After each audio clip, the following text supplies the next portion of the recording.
iPlus training സൊല്യൂഷന്റെ പുതിയൊരു വീഡിയോയിലേക്ക് സ്വാഗതം.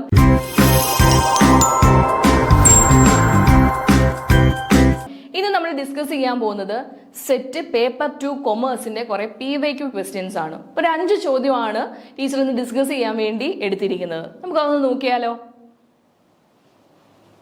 First question, which of the following best describes the concept of management by objectives? MBO, management by objectives. നിങ്ങൾ management പഠിക്കുന്ന കുട്ടികളൊക്കെ കേട്ടിട്ടുണ്ടാവുന്ന ഒരു വേർഡാണ് മാനേജ്മെന്റ് ബൈ ഒബ്ജക്റ്റീവ്. ഏതാണ് ബെസ്റ്റ് ആയിട്ട് MBOനെ ഡിസ്ക്രൈബ് ചെയ്തിരിക്കുന്നതെന്നാണ് ചോദിച്ചിരിക്കുന്നത്. നോക്കാം. Options A, management approach where objectives are imposed by top management without employee involvement.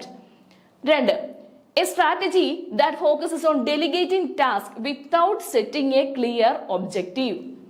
C, a leadership style focused on close supervision and monitoring of employee performance. D, a system where managers and employees jointly set specific measurable goals and progress reviewed periodically. 4 options ആണ് തന്നിരിക്കുന്നത്. ഏതാണെന്ന് നോക്കാം.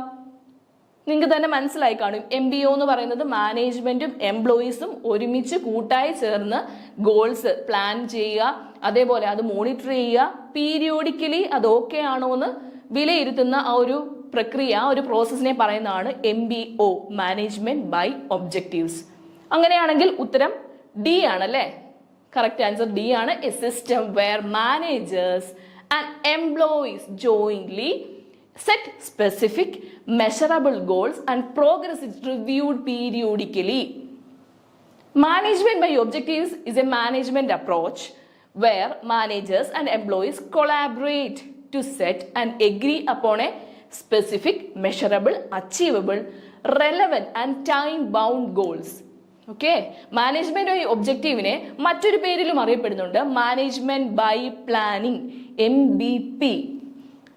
was first popularized by Peter F. Drucker. Peter F Drucker ആണ് നമ്മുടെ ഈ ഒരു MBO എന്നുള്ളൊരു ആശയത്തെ എസ്റ്റാബ്ലിഷ് ചെയ്ത് പോപ്പുലറൈസ് ചെയ്തത്. എങ്ങനെയാണ്? 1954 അദ്ദേഹത്തിന്റെ ബുക്കായ the practice of management. Explanations ശ്രദ്ധിക്കുക. ഈ ഒരു എക്സ്പ്ലനേഷനിൽ തന്നെ ഒരു 3-4 ഒബ്ജക്റ്റീവ് ടൈപ്പ് ക്വസ്റ്റ്യൻസ് നിങ്ങൾക്ക് മനസ്സിലാക്കാൻ പറ്റും. ഓക്കെ, നമുക്ക് അടുത്ത ക്വസ്റ്റ്യനിലേക്ക് നോക്കാം.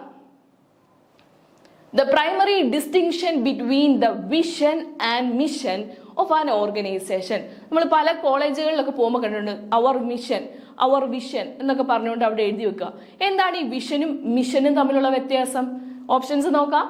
The vision outlines the organization short-term objectives while the mission describes long-term goals. The vision defines the organization purpose and core activities while the mission outlines the future direction and aspiration. 3, the vision focuses on internal operations whereas the mission focuses on external stakeholders. 4, the mission statement is aspirational while the vision provides concrete step to achieve goal. ഏതായിരിക്കും ഉത്തരം? നമുക്ക് explanation നോക്കിയാലോ.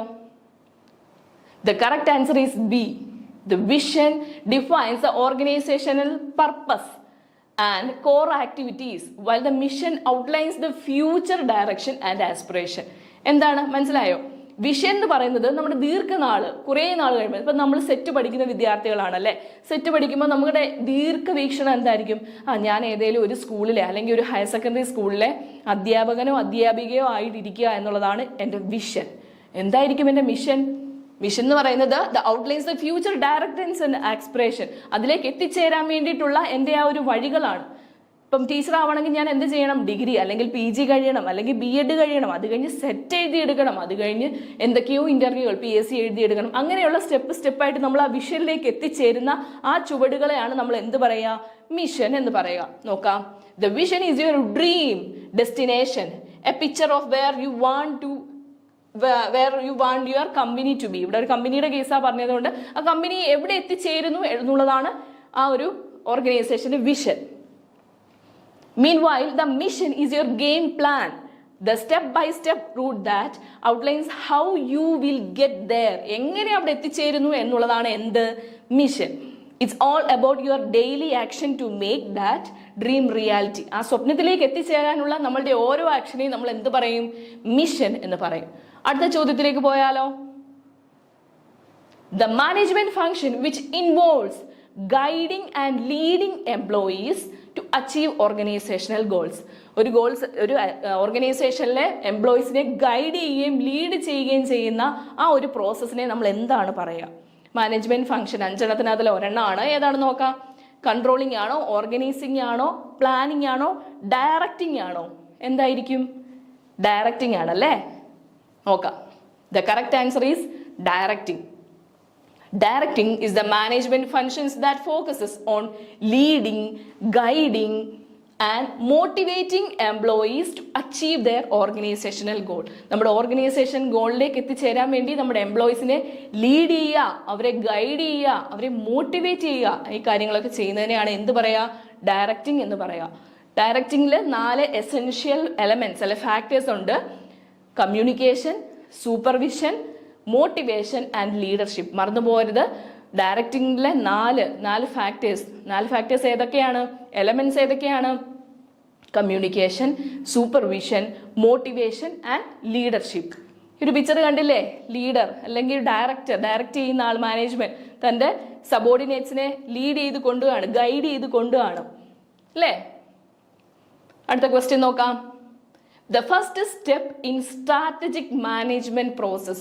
എന്താണ് strategic management process? എക്സ്പ്ലനേഷനിൽ നോക്കാം. ആദ്യം options നോക്കാം. Strategy implementation ആണോ, എൻവയോൺമെന്റൽ scanning ആണോ, സ്ട്രാറ്റജി ഇവാലുവേഷൻ ആണോ, സ്ട്രാറ്റജിക് കൺട്രോൾ ആണോ? ഓപ്ഷനിൽ ഏതാണെന്ന് തോന്നുന്നു?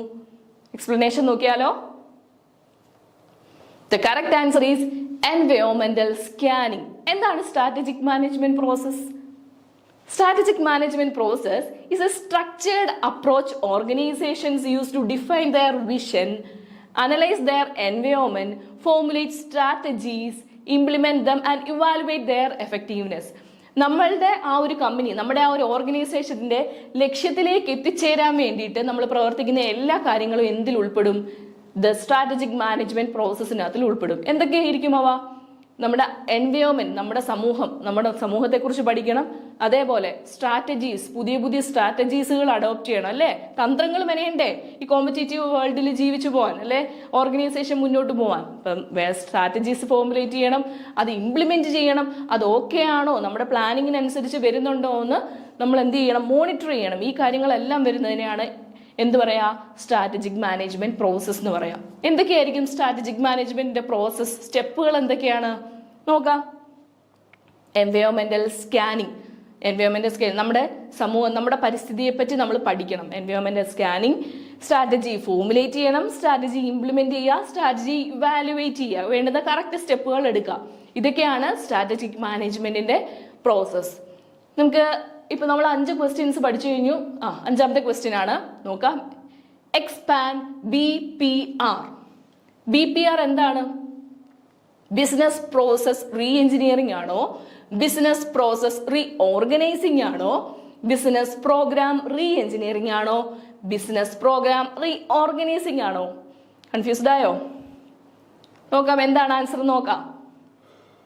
The correct answer is A. Business process re engineering. എന്താണ് business process re engineering? BPR is a management strategy that focuses on analyzing, redesigning workflows and business process within a organization to optimize performance, reduce cost and improve service quality. നമ്മുടെ business ഓർഗനൈസേഷനിലെ quality കൂട്ടുക, maximum കൂട്ടുക, അതുവഴി performance reduce, കോസ്റ്റുകൾ, ചിലവുകൾ കുറച്ച് വരിക, അതുപോലെ service quality increase ചെയ്യുക.